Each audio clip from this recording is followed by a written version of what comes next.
Muito bem, queridos irmãos e queridas irmãs da Paróquia Santa Luzia Virgem e Mártir e todos aqueles que porventura possam estar nos acompanhando e são de outras paróquias, sejam todos bem-vindos a mais um encontro da nossa Escola da Fé.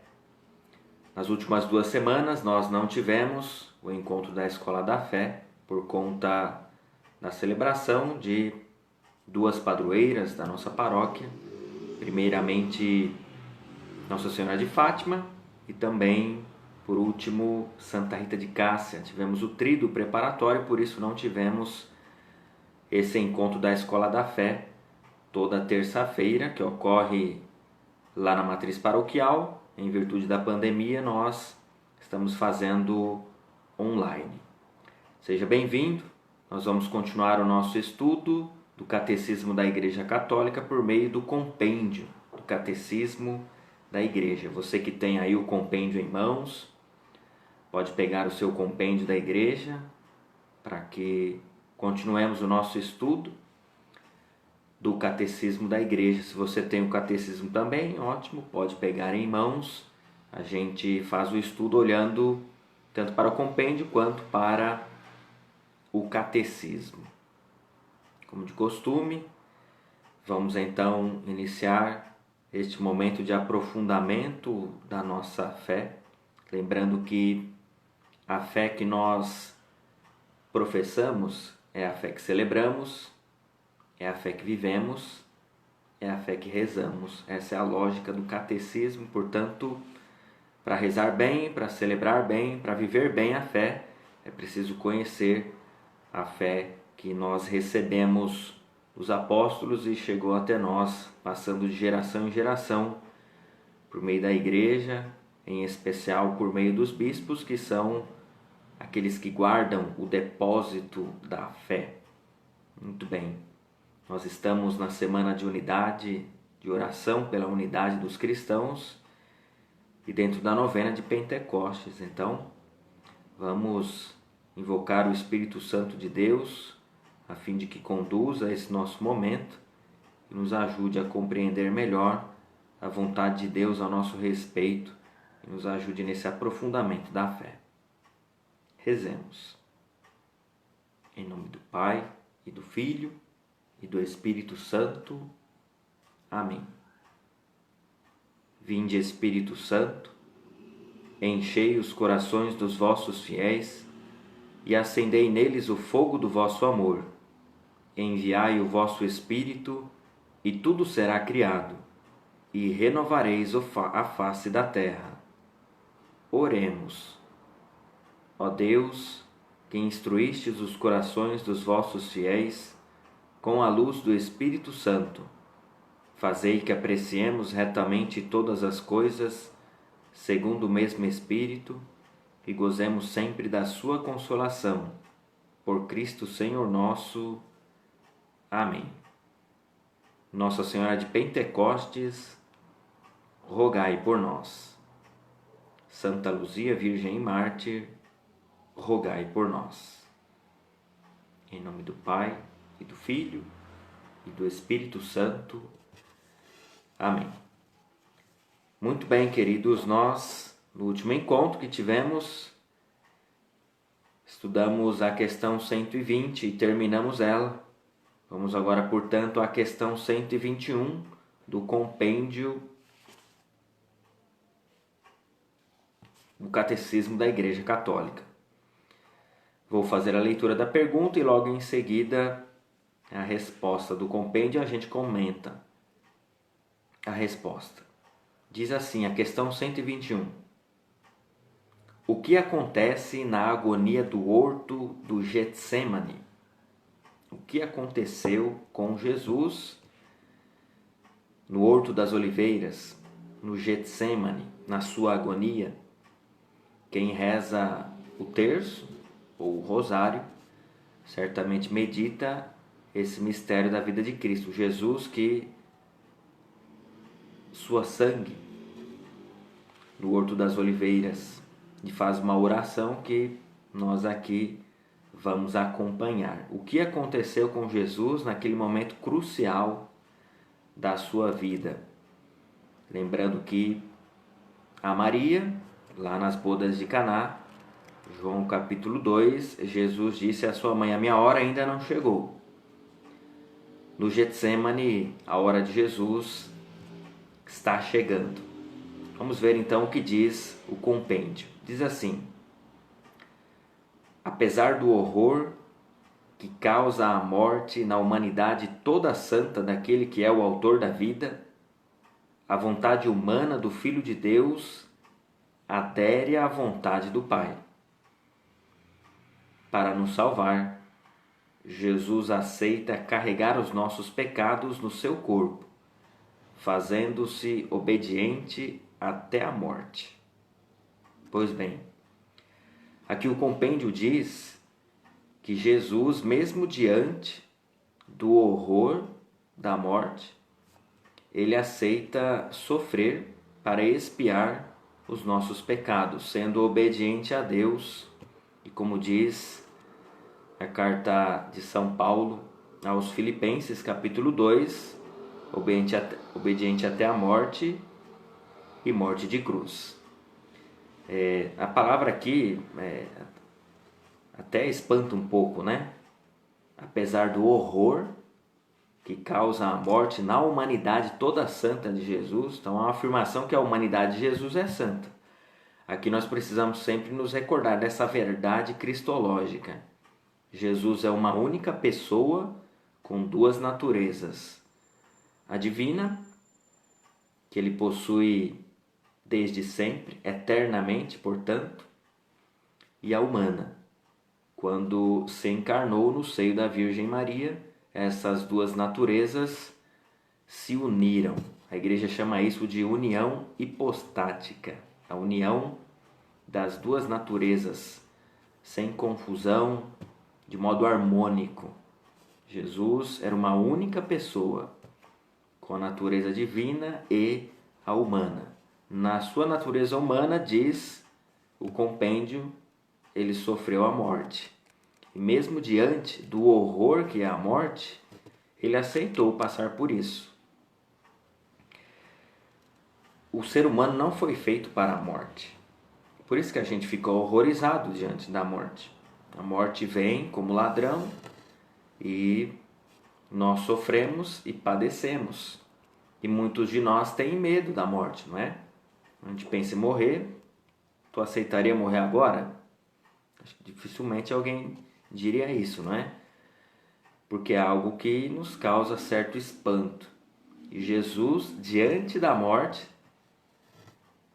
da iminência da morte, a morte que estava próxima, né? Lembrando que Jesus saiu da última ceia com seus discípulos e foi para o Getsêmani. Eles cantaram os salmos do Halel e foram até o Getsêmani. Ali Jesus leva 3 dos seus discípulos para um lugar à parte e começa a rezar. Vocês devem se lembrar quem são os 3 discípulos, não é? É Pedro, João e Tiago. Ali Jesus começa a rezar e começa a se angustiar diante da morte, e morte violenta que ele iria sofrer. E chega a suar sangue.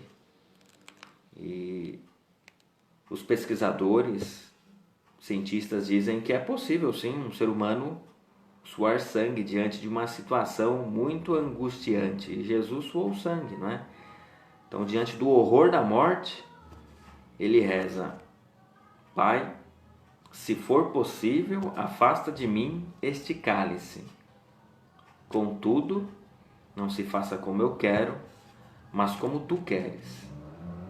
Então Jesus realmente sentiu o peso da morte, o horror que é a morte, ainda mais a morte que ele sofreu, uma morte extremamente violenta. Mas ainda assim permaneceu obediente à vontade do Pai, que entregou o seu Filho, tanto que na missa nós rezamos, estando para ser entregue e abraçando livremente a paixão.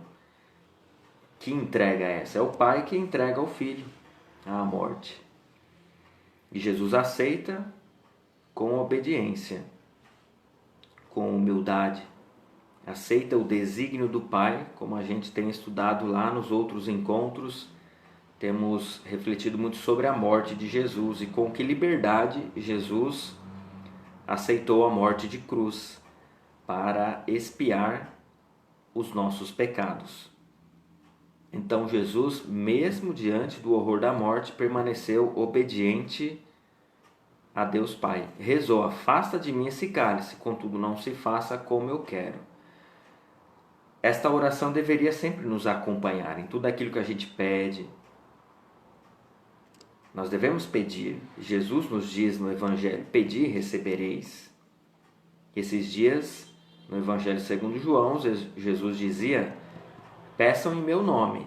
Até agora vocês não pediram no meu nome, mas peçam em meu nome e o Pai dará a vocês. Mas seria muito bom sempre se recordar desse pedido que Jesus faz ao Pai. Jesus pede: afasta de mim este cálice, mas que a tua vontade seja feita, Pai.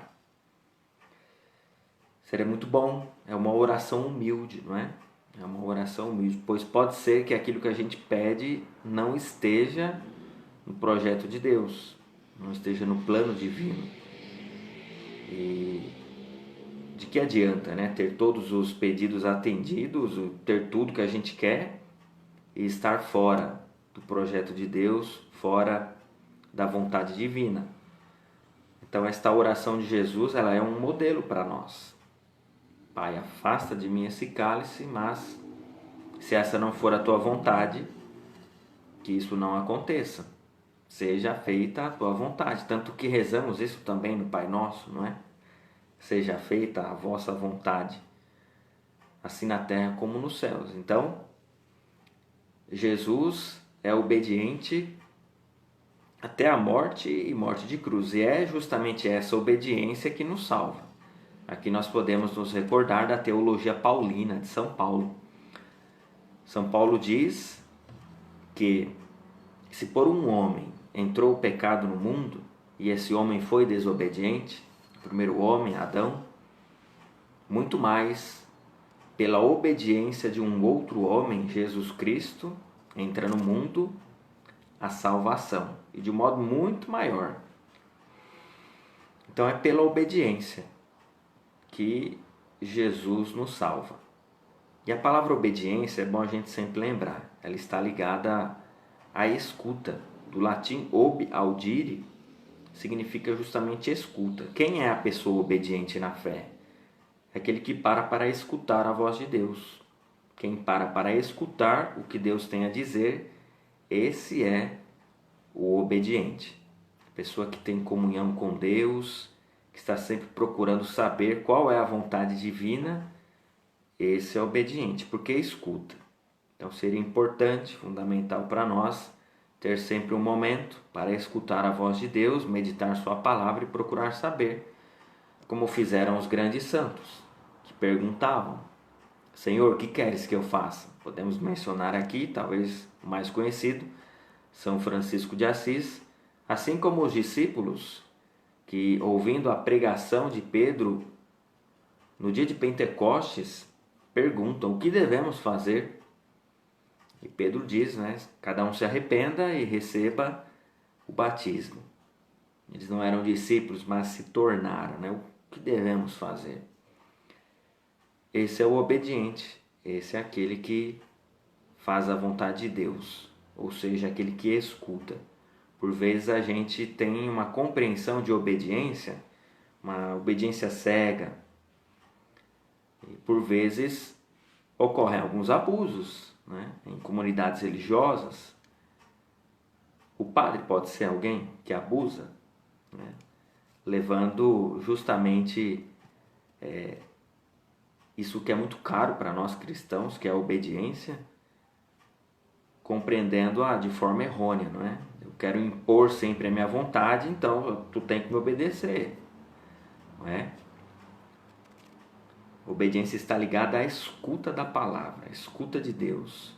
Normalmente, numa comunidade de fé, quem escuta, esse nem dá trabalho para o padre. Não dá trabalho não, nem para o padre, nem para ninguém. Então, obediência tem a ver com escuta. Ob audire, Então, quem escuta a voz de Deus tem muito mais chance de obedecer, como Jesus obedeceu ao seu Pai. Lembrando que Jesus, volta e meia, se retirava para a montanha. Agora aqui encontramos Jesus se retirando no Getsêmani para orar, para rezar, para falar com Deus. Então era alguém de atividade muito intensa, mas que sabia se retirar para rezar, para ouvir a voz de Deus. Então nunca esqueçamos disso. O obediente é aquele que escuta. E Jesus foi obediente até a morte e morte de cruz. Pois bem, podemos aqui também nos recordar daquilo que ouvimos lá no relato da tentação de Jesus. Jesus que vai ao deserto após o seu batismo, é conduzido pelo Espírito ao deserto, aí fica 40 dias e 40 noites, jejua, ao final se sente fraco, está fragilizado, então o tentador se aproxima. O tentador se aproxima no momento em que Jesus está fragilizado. E como é que Jesus vence o tentador? Pela palavra. E o texto diz algo muito interessante. O diabo então deixou Jesus para retornar no tempo oportuno. Que tempo oportuno é esse? Quando Jesus ficaria frágil novamente. E é esse momento aqui. O momento do Horto das Oliveiras. Quando Jesus sente o horror da morte que se aproxima, sua sangue, e até reza: Pai, afasta de mim esse cálice. Então é o momento de fragilidade de Jesus. Então é o momento em que o diabo se aproxima mais uma vez. Aqui vamos recorrer àquilo que é a informação fora da Bíblia, né? Extra Bíblia. Quem assistiu o filme do Mel Gibson, A Paixão, deve se lembrar que nesse momento aparece ali um símbolo do demônio, que é a serpente. E Jesus se levanta e pisa na cabeça da serpente, não é? Aqui entramos numa polêmica. Quem é que pisa na cabeça da serpente, não é? É Jesus ou Nossa Senhora? Acho que muitos de vocês nem vão mais assistir, né? Falei, esse padre aí, eu vou ouvir o padre Marcelo, que é mais santo. Eu acho que ele é mais santo que eu mesmo, isso eu tenho certeza. Pode ouvir o padre Marcelo, não tem problema, ele é muito bom, eu gosto dele, viu? Gosto muito do padre Marcelo. Me ajudou a voltar para a igreja, ouvindo o Momento de Fé. Programa de rádio Momento de Fé, foi muito bom para mim. Dependendo da tradução da Bíblia, nós vamos entender quem é que pisa na cabeça da serpente. Estamos falando de Gênesis capítulo 3. É o homem quando cai, é a queda de Adão e Eva. E então Deus aparece e diz à serpente: porém inimizade entre ti e a mulher, entre a tua descendência e a descendência dela. Quem é a descendência dela? A descendência da mulher. Jesus, em primeiro lugar, certo? E os seus discípulos. Esta, a descendência dela, te ferirá a cabeça e tu lhe ferirás o calcanhar. Então eu muito provavelmente penso que Mel Gibson colocou ali aquela serpente que se aproxima de Jesus dentro do contexto do Horto das Oliveiras, e Jesus pisa a cabeça da serpente, não é? Olha, isso não diminui em nada a intercessão de Nossa Senhora e a força que Maria tem contra o inimigo, porque ela também foi obediente. Dentre as criaturas, a mais obediente, a mais perfeita de todas. Então, não há porquê a gente entrar em crise de fé aqui, certo? Algumas pessoas, quando me procuram, ou me procuravam, né?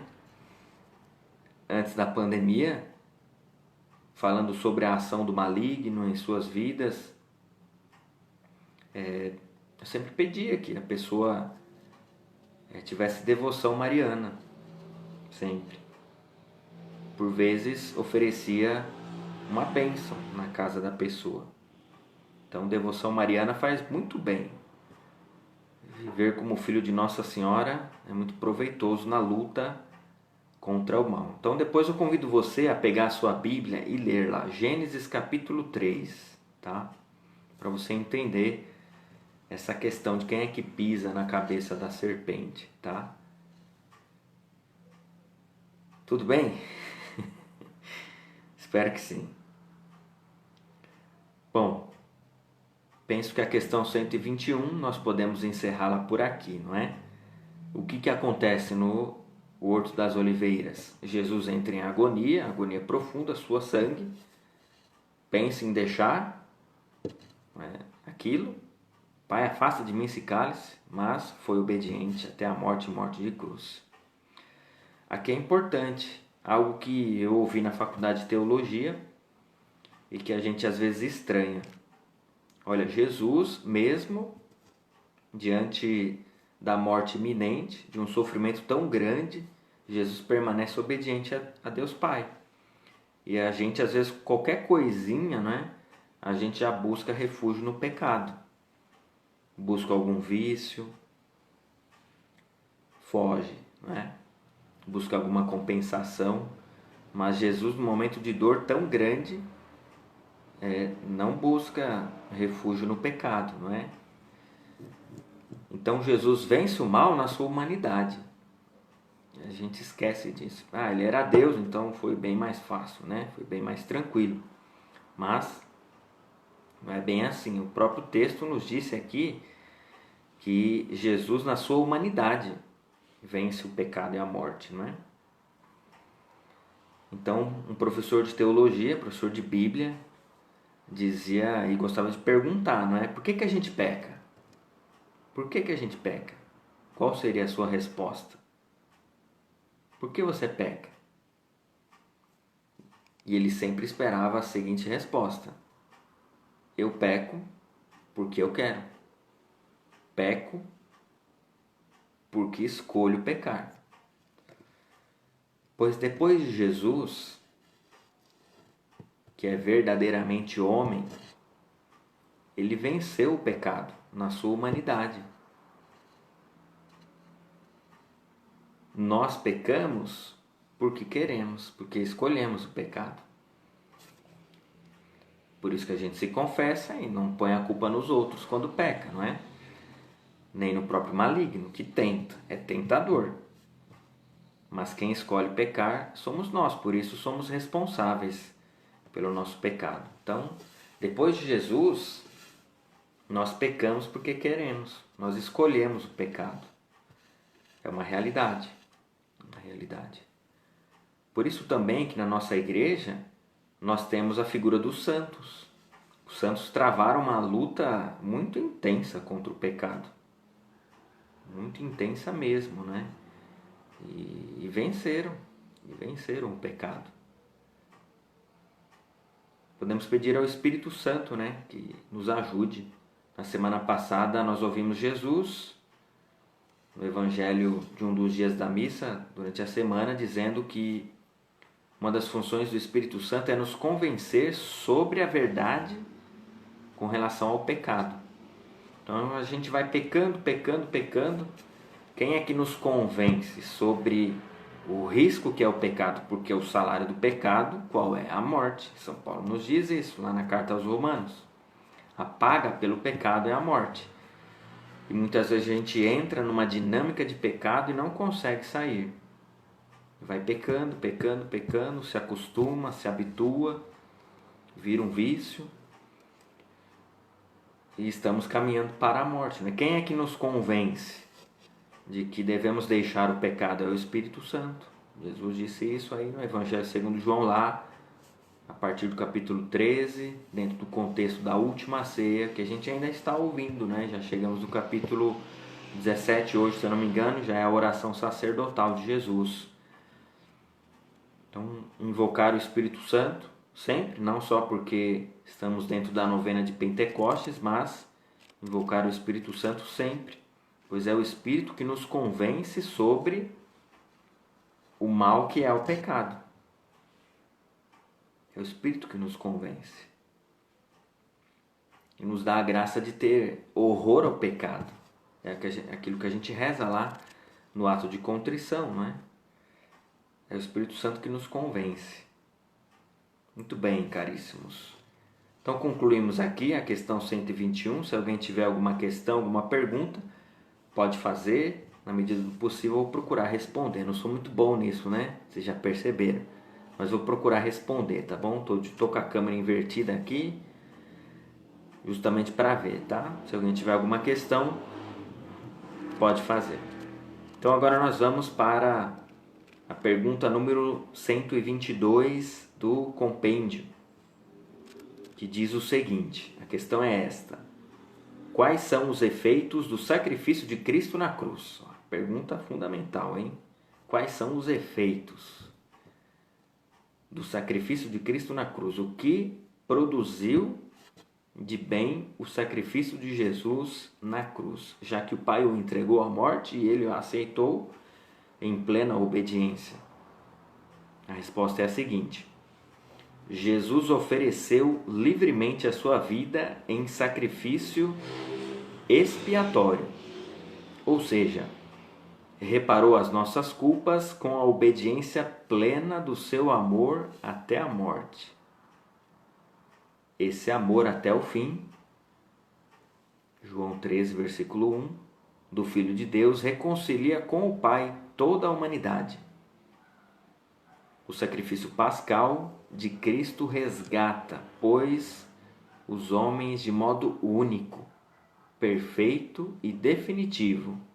Eles abrem a comunhão com Deus. Então aqui o compêndio descreve quais são os efeitos do sacrifício de Cristo na cruz. Começa dizendo que Jesus livremente, é vontade do Pai que ele morresse na cruz, sim, mas ele abraçou livremente a paixão. Na cruz ofereceu um sacrifício expiatório.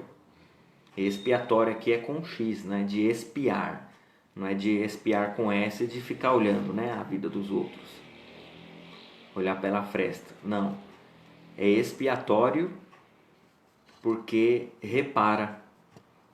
Porque tira o pecado do mundo. Por isso Jesus é o Cordeiro que tira o pecado do mundo.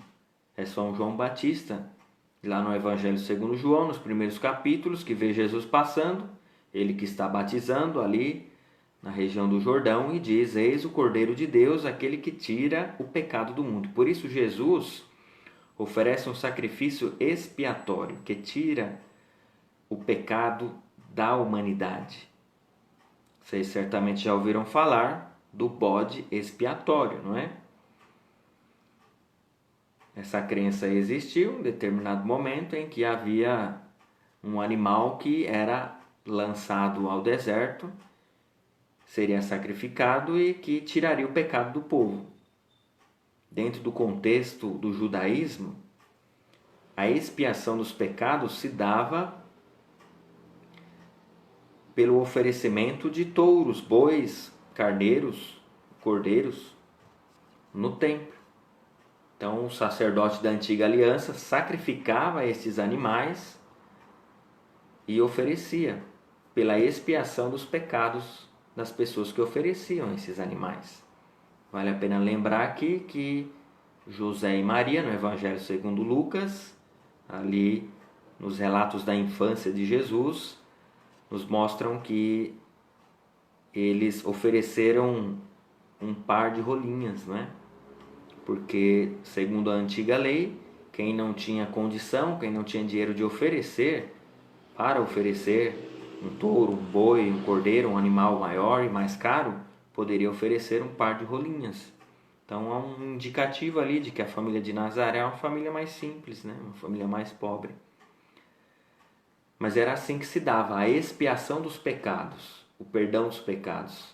Oferecia-se um sacrifício no templo. Mas esses sacrifícios foram abolidos justamente porque Jesus ofereceu, na sua obediência ao Pai, na cruz, um sacrifício único para tirar o pecado de toda a humanidade, daqueles que vieram antes dele, aqueles do seu tempo e aqueles que viriam depois dele. No caso, nós. Então, o sacrifício de Jesus tem eficácia sobre toda a humanidade e não somente sobre o grupo de pessoas que testemunharam a sua paixão. Por vezes a gente diz, né? Eu gostaria de ter vivido no tempo de Jesus para acompanhar tudo aquilo que ele fez, não é? Mas seria muito injusto da parte de Deus fazer com que nós não experimentássemos o mesmo que os discípulos experimentaram. Nós também podemos experimentar.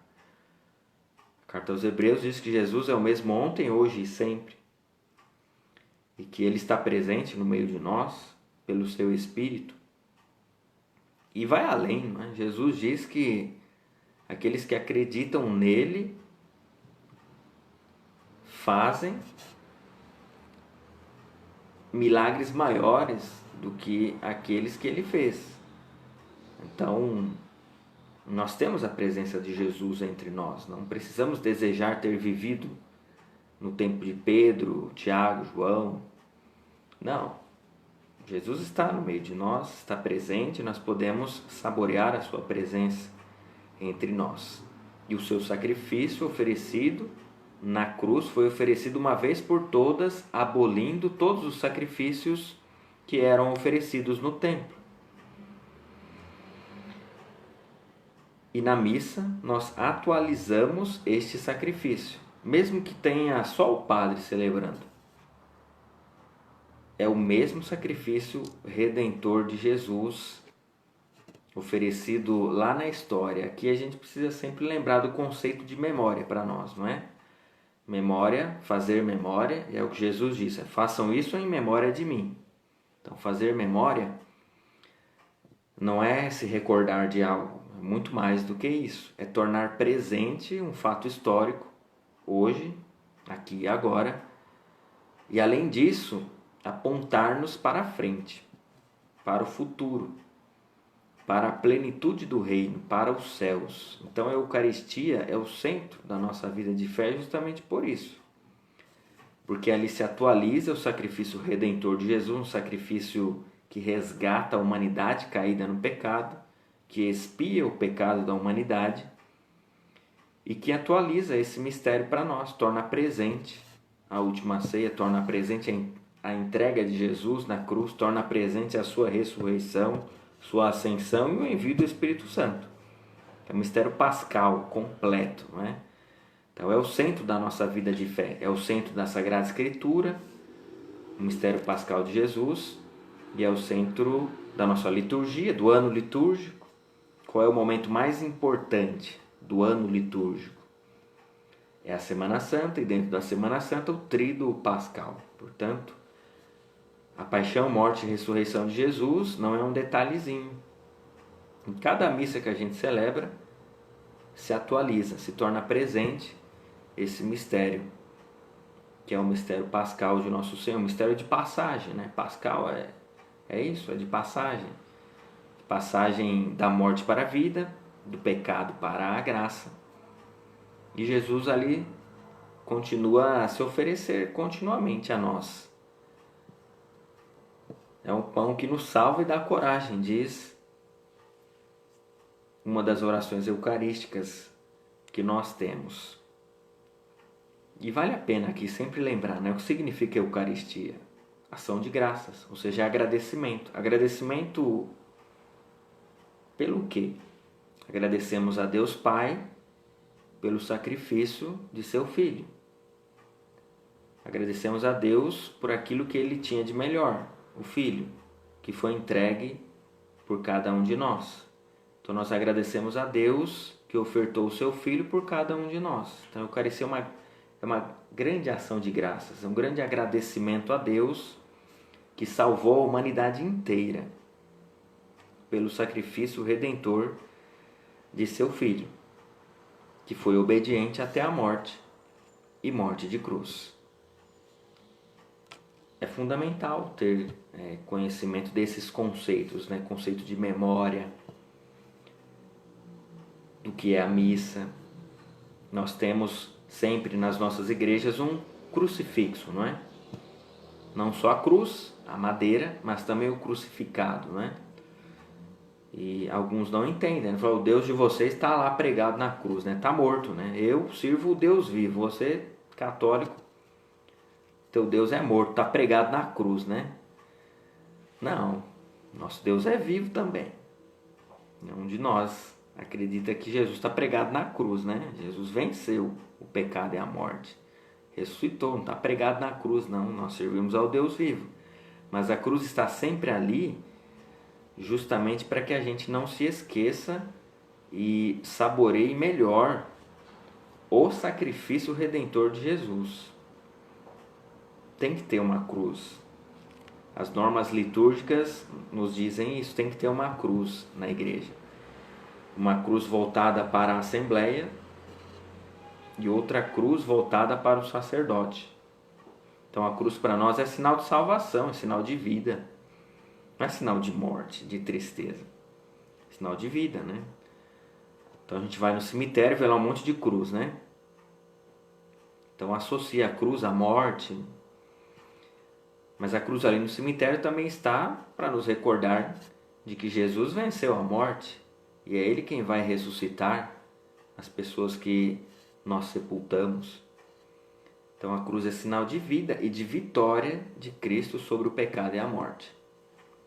Em outros encontros nós falamos que o amor de Deus, ele tem a sua maior expressão na cruz, mas não somente na cruz. A vida inteira de Jesus, ele expressou o seu amor pela humanidade, quando perdoava pecados, quando curava alguém, quando acolhia pessoas discriminadas, rejeitadas, como os leprosos, prostitutas, pessoas que estavam proibidas de participarem do culto por conta de alguma questão de ordem legal, né, das purificações que os judeus faziam, né, as suas abluções. Então a vida toda de Jesus é entrega a Deus Pai por cada um de nós, mas a cruz é a grande expressão, é o ponto mais alto dessa entrega. Por isso, não deixemos de ter cruz nas nossas igrejas, nas nossas casas, no peito. Não devemos ter vergonha da cruz de Cristo, não. Mas devemos estar sempre atentos, né? Lá, São Pedro, na sua primeira carta, diz: estejam sempre prontos para responder qual é a razão da nossa esperança. Por que a gente crê? É por isso que a gente estuda, né? É por isso que a gente lê, por isso que a gente está aqui, procurando entender um pouquinho da nossa fé. E quanto mais a gente entende da nossa fé, a gente, como eu disse, reza melhor, celebra melhor e vive melhor a nossa fé. Então penso que aqui a questão 122, que nos fala sobre os efeitos do sacrifício de Jesus na cruz, o efeito maior é a redenção, né? Redenção significa resgate, é o perdão dos pecados, um sacrifício expiatório e é um sacrifício único. Jesus não está morrendo de novo em cada missa, a gente não está matando e ressuscitando Jesus de novo em cada missa, é um único e definitivo sacrifício. A carta aos Hebreus desenvolve muito bem esse tema. De uma vez por todas, Jesus se ofereceu para abolir os sacrifícios da antiga aliança, ofertando a si mesmo. Então, Jesus é, ao mesmo tempo, e tem uma oração eucarística que nos ajuda a entender isso. Jesus é, ao mesmo tempo, o altar, a vítima e o sacerdote. Altar, por isso mesmo que a gente passa diante do altar na igreja e faz uma vênia, não é? Faz uma reverência, porque é um símbolo de Cristo. Jesus se tornou o altar, a pedra do sacrifício. Ele é também a vítima, ou seja, as vítimas eram cordeiros, touros, bois, bodes, mas ele ofereceu a si mesmo. Então ele se tornou a vítima. Então ele é altar, vítima e o sacerdote. Então o sacerdote da antiga aliança oferecia um sacrifício para expiar os próprios pecados e os pecados dos outros, não é? Mas Jesus é um sacerdote santo que oferece um sacrifício não pelos próprios pecados, mas pelos pecados da humanidade. Aí você pergunta, mas o padre não oferece o sacrifício? Aí entra aquilo que vocês sabem bem, né? O padre age na pessoa de Cristo cabeça, in persona Christi capitas. Porque no fundo existe só um sacerdote, que é Jesus. Ele é o sumo sacerdote. A carta aos Hebreus nos afirma isso. Então os padres, os bispos, que são sacerdotes, que sacerdócio é esse? É o sacerdócio de Jesus Cristo. Só tem um sacerdócio. Então nós participamos do sacerdócio de Jesus. É por participação que nós somos sacerdotes. Mas vocês, leigos, pelo batismo também participam do sacerdócio de Jesus Cristo, pelo sacerdócio comum dos fiéis. Quando a gente é batizado, o batismo é uma consagração, nós somos batizados em Cristo, ou seja, na sua morte e ressurreição. Por isso a palavra batismo, né, que é mergulho. Mergulho onde? Mergulho na morte e ressurreição de Jesus. A água ali é um símbolo para nos ajudar a entender esse mergulho na morte e ressurreição de Jesus. Por isso a quantidade de água não é tão relevante assim. Se tem pouca água, se é uma pia, uma fonte, ou é um rio, uma represa, tanto faz para nós. O importante é ter água, porque o mergulho é na morte e ressurreição de Jesus. É claro que a igreja diz que se o mergulho, se o batismo for feito por imersão, esse simbolismo fica mais claro, fica mais evidente, fica mais aparente. Tá? Um mergulho na morte. Então, no batismo a gente morre e ressuscita. Morre para o pecado, com a morte de Cristo a gente morre, com a ressurreição dele a gente ressuscita para a vida nova e entra na vida da graça. Correto? Então, esse mergulho na morte e ressurreição de Cristo nos acompanha pela vida inteira. E ali no batismo a gente participa do sacerdócio de Cristo. Nos tornamos sacerdotes, profetas e reis, não é? Então nós somos um povo sacerdotal. Então os leigos participam do sacerdócio de Cristo a seu modo, é o sacerdócio comum dos fiéis, e aqueles que recebem o sacramento da ordem, exceto os diáconos, que não são sacerdotes, mas os bispos e os padres participam do sacerdócio de Jesus Cristo de modo ministerial. Aí você pergunta, o que é ser sacerdote? Então o padre está dizendo que nós somos um povo sacerdotal. O que significa isso? Então o sacerdote é aquele que se coloca entre Deus e os homens, é um mediador. É aquele que oferece sacrifícios pelos outros. Então se você reza pelos outros, você está fazendo a função de sacerdote. Se você jejua por alguém, oferece um sacrifício por alguém, você está participando do sacerdócio de Cristo, que é o único mediador entre o céu e a terra. Então é por participação. Por participação, a gente participa, está redundante. É por participação que nós oferecemos sacrifícios. Rezamos uns pelos outros. Então se você intercede por alguém, você está participando do sacerdócio de Cristo, porque ele é o grande intercessor entre o céu e a terra. Diz o livro dos Atos dos Apóstolos que não existe outro nome entre o céu e a terra do qual possamos ser salvos. É o nome de Jesus. Então a intercessão dos santos, a oração que nós fazemos uns pelos outros não anula a mediação de Cristo. Ele é o único mediador entre o céu e a terra. Por que não anula? Porque a gente faz isso por participação. A gente participa do sacerdócio dele, Jesus Cristo. Cada um a seu modo, o leigo a seu modo, o padre a seu modo. Por isso que o padre é sacerdote. Porque a figura do padre, ele é o presbítero, que aparece no Novo Testamento na figura dos anciãos. A palavra presbítero no grego significa ancião. Então o padre, ele é o ancião, mesmo que seja jovem, né? É o presbítero. É alguém que razoavelmente foi provado para exercer esse ministério. E ele é sacerdote também. Por quê? Principalmente porque oferece o sacrifício na missa. Atualiza esse sacrifício, age na pessoa de Cristo cabeça. Age in persona Christi, a expressão latina que todos vocês conhecem, não é? Então, o povo católico procura respeitar bastante os sacerdotes, não é? Porque o padre não é digno de oferecer o sacrifício na missa. Não é por dignidade, não é por merecimento. Não é por ser melhor que os outros, mas é uma graça imerecida.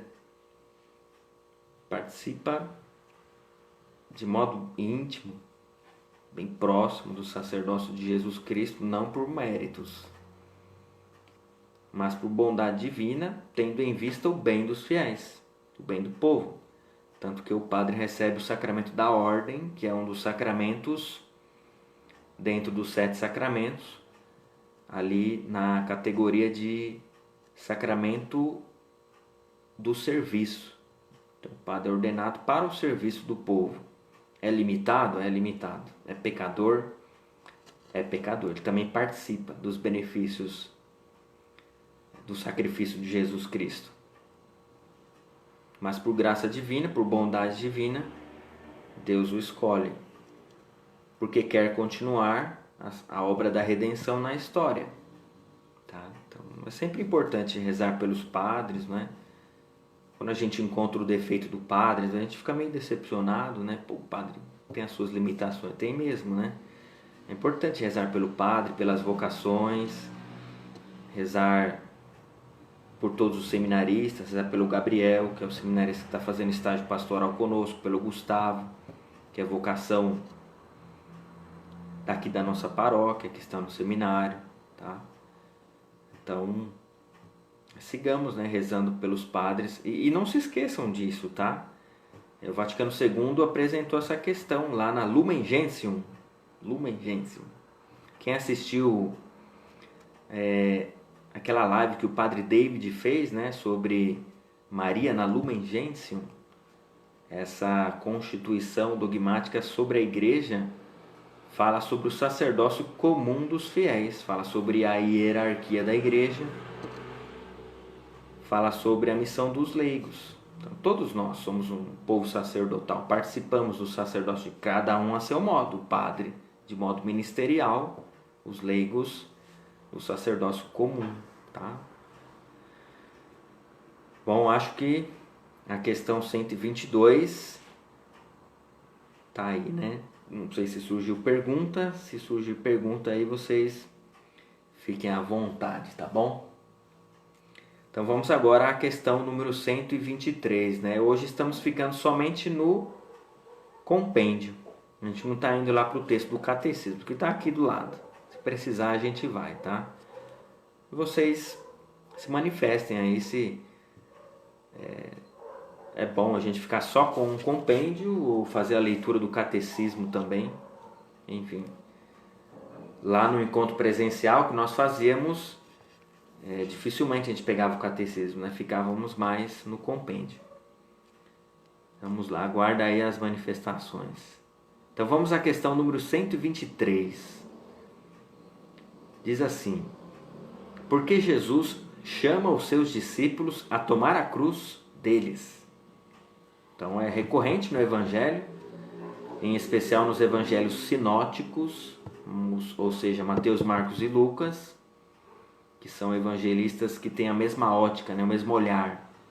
Eles olham para o fenômeno Jesus com o mesmo ponto de vista, por isso são os Evangelhos sinóticos. Ali nos encontramos Jesus subindo para Jerusalém, dizendo aos discípulos: quem quiser me seguir, tome sua cruz, renuncie a si mesmo e siga-me.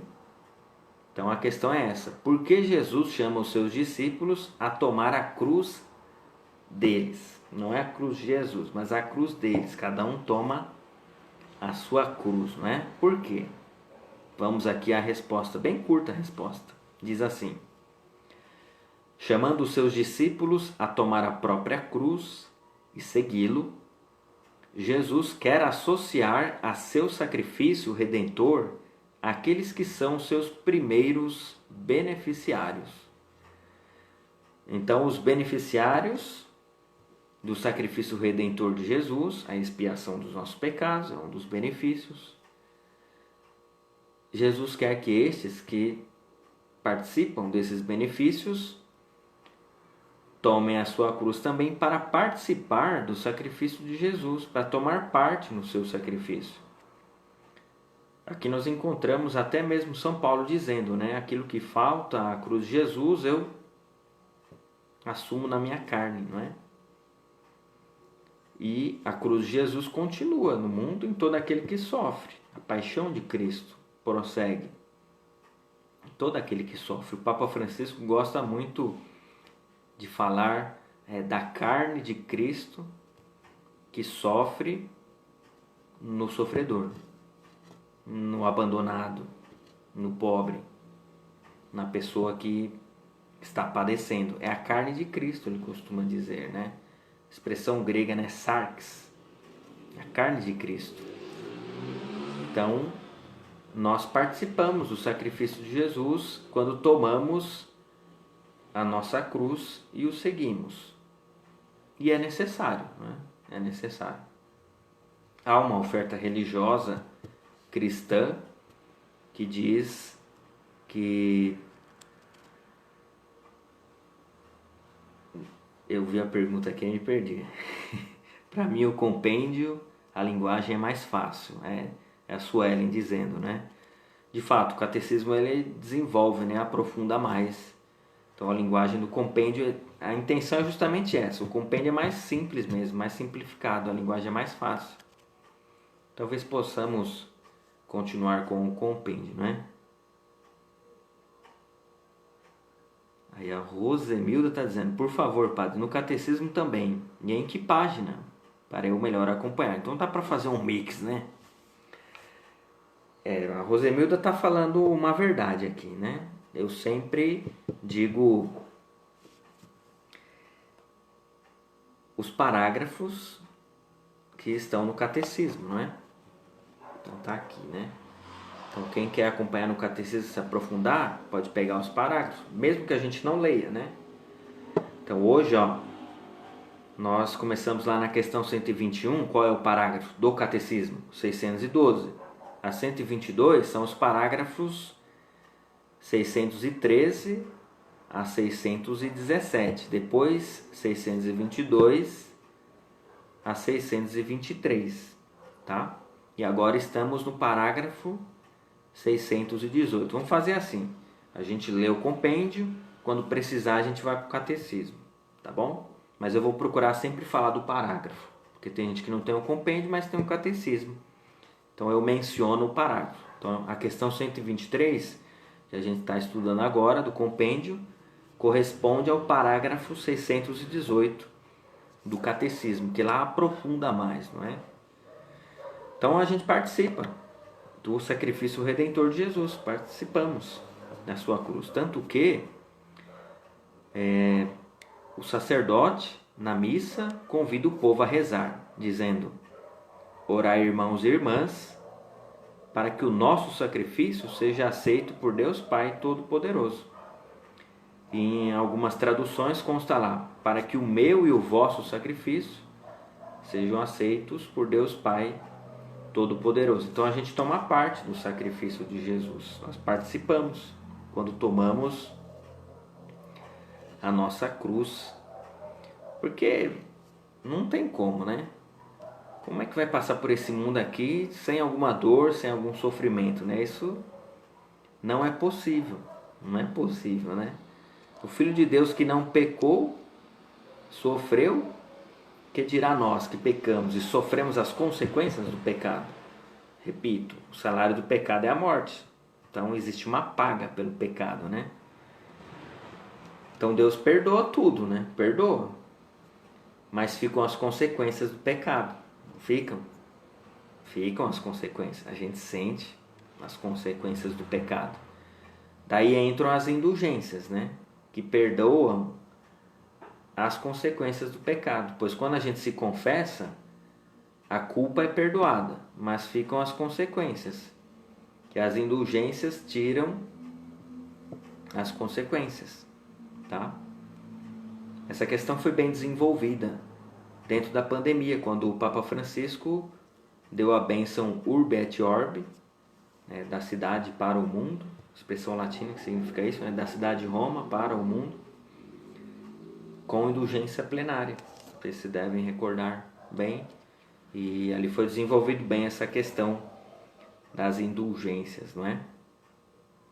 Pois bem, somos chamados a participar do sacrifício redentor de Jesus Cristo, renunciando a nós mesmos e tomando a nossa cruz. Sem a cruz não tem salvação, não é?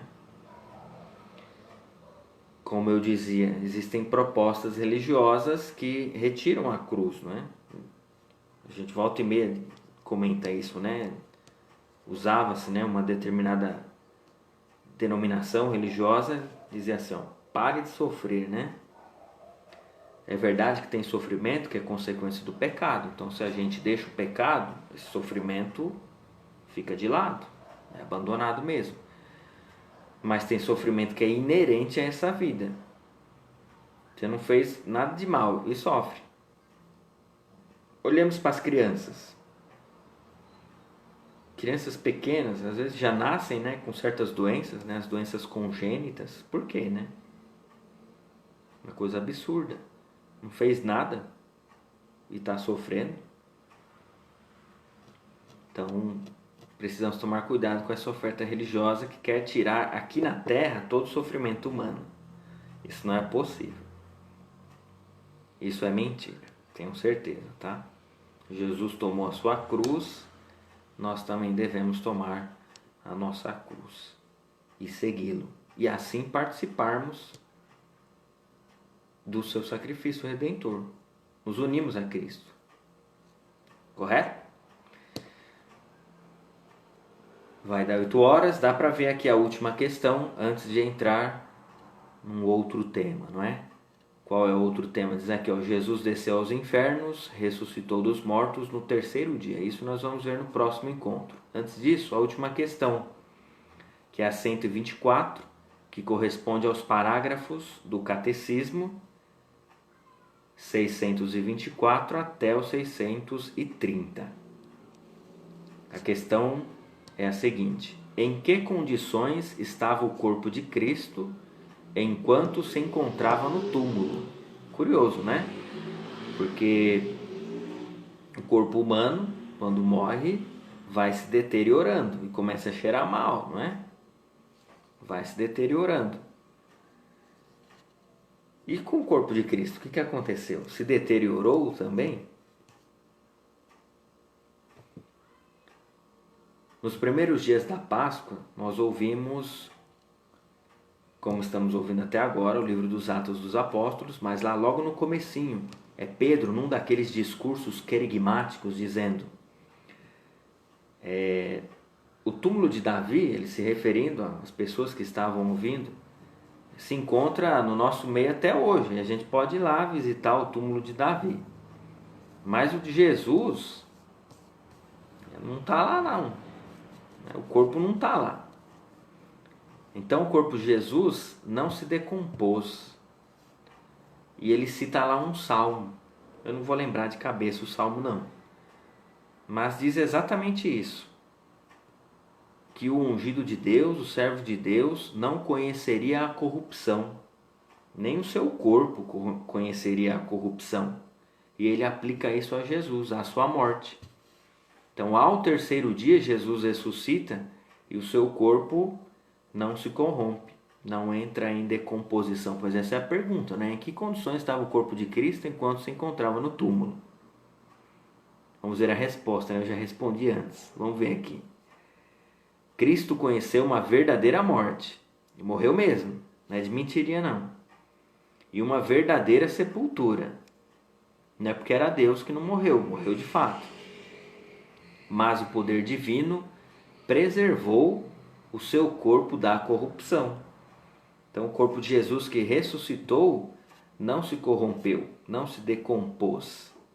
Tem um salmo que fala isso e Pedro, nessa pregação querigmática, menciona esse salmo dizendo que o servo de Deus não seria deixado à corrupção, não seria deixado diante da decomposição, como não foi, portanto ressuscitou.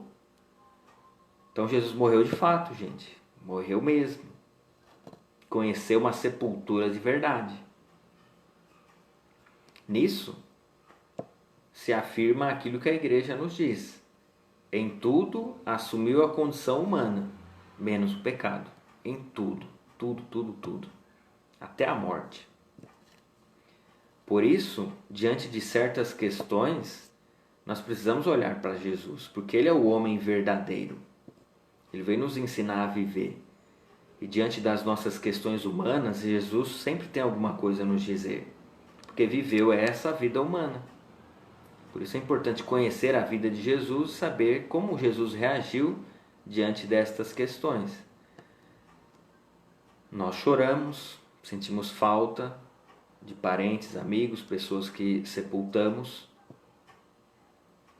mas Jesus também experimentou isso, se compadecendo da humanidade. É alguém que realmente tem compaixão, ou seja, sofre junto, sente junto, se compadece, tem compaixão de todos nós. Não sofre vendo o padecimento da humanidade de longe, né? Deus não nos ama do alto dos céus somente, mas nos ama daqui de baixo também. E em Jesus nós encontramos isso de modo muito concreto. E nos amou, tomando aí o ensinamento de alguns encontros atrás, Jesus nos amou com o coração humano. Com o coração humano, né? Ele assumiu um coração humano e nos amou com este coração. Mas o corpo de Jesus foi preservado. Isso é o mais importante, não é? E nunca esquecer que ressuscitou com as marcas da paixão, né? São chagas não mais dolorosas, mas chagas gloriosas. E diz Isaías no capítulo 53, o quarto cântico do servo sofredor, muito importante, a gente estudou outro dia atrás aqui, os 4 cânticos do servo que estão no profeta Isaías, dentro lá do segundo livro do profeta Isaías. Estranho isso, né? Mas o livro de Isaías, que tem 65 capítulos, é dividido em 3 partes, né? O primeiro, o segundo e o terceiro Isaías. Os 4 cânticos do servo sofredor estão no segundo Isaías. Algumas bíblias dividem, depois peguem a bíblia de vocês, vocês vão ver lá, tem a divisão do primeiro, segundo e terceiro Isaías, tá? Um livro longo, não é? E lá diz o seguinte, no quarto cântico: por suas chagas nós fomos curados. Pelas chagas de Cristo, nos assumiu por inteiro mesmo, não é? E tomou sobre si, diz também esse quarto cântico do servo, tomou sobre si as nossas culpas, os nossos pecados. Nós achávamos que ele era alguém chagado por Deus, ferido por Deus, condenado, abandonado, por isso estava sofrendo. É o que muitas vezes a gente faz, né? Vê alguém sofrendo, padecendo, vê alguém na pobreza, diz: ah, esse homem aí, alguma coisa errada ele fez. E olha, alguns pregadores da teologia da prosperidade dizem exatamente isso: fulano é pobre porque alguma coisa ele fez, por isso está pagando. Está pagando. Nós católicos não temos esta compreensão, não. Tá? Se é assim, se fosse assim, isso se aplicaria a Jesus, não é? Não é bem desse modo. Correto, gente? Passamos aí das 8 horas da noite. Se alguém tiver alguma questão, pode fazer. Não sei se apareceu alguma questão aqui. Deixa eu ver. Eu acho que não. mas definimos aí a questão do compêndio, não é?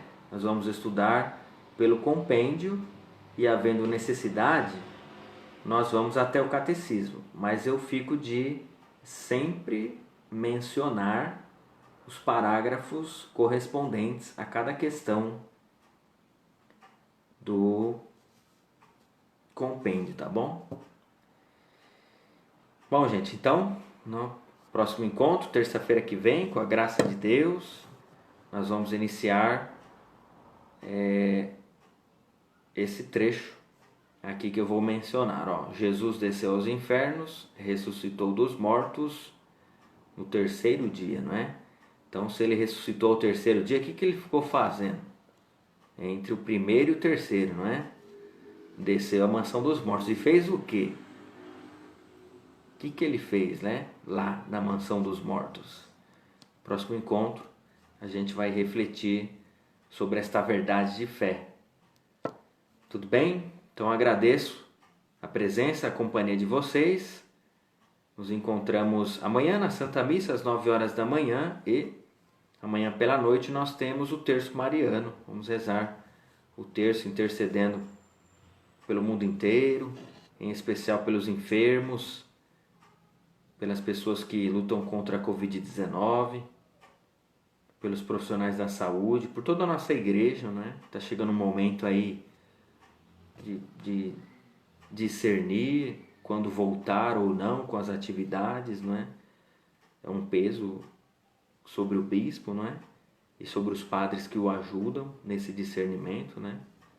O Conselho de Presbíteros. Rezemos por nossa igreja, a fim de que tome sempre as melhores decisões, tendo a vida em primeiro lugar, pois Jesus disse: eu vim para que todos tenham vida e vida em abundância. E a glória de Deus é o homem vivo, diziam os padres da igreja. Então, uma boa noite a todos. Vamos suplicar a bênção de Deus sobre cada um de nós. O Senhor esteja convosco, Ele está no meio de nós. A nossa proteção está no nome do Senhor, que fez o céu e a terra. Por intercessão de São Felipe Neri, de Santa Luzia Virgem e Mártir e da bem-aventurada Virgem Maria, abençoe-vos o Deus Todo-Poderoso, Pai e Filho e Espírito Santo. Amém. Tenham todos uma boa noite, fiquem em paz. Até amanhã, se Deus quiser. E até a próxima terça-feira na Escola da Fé, às 19 horas. Obrigado pela companhia.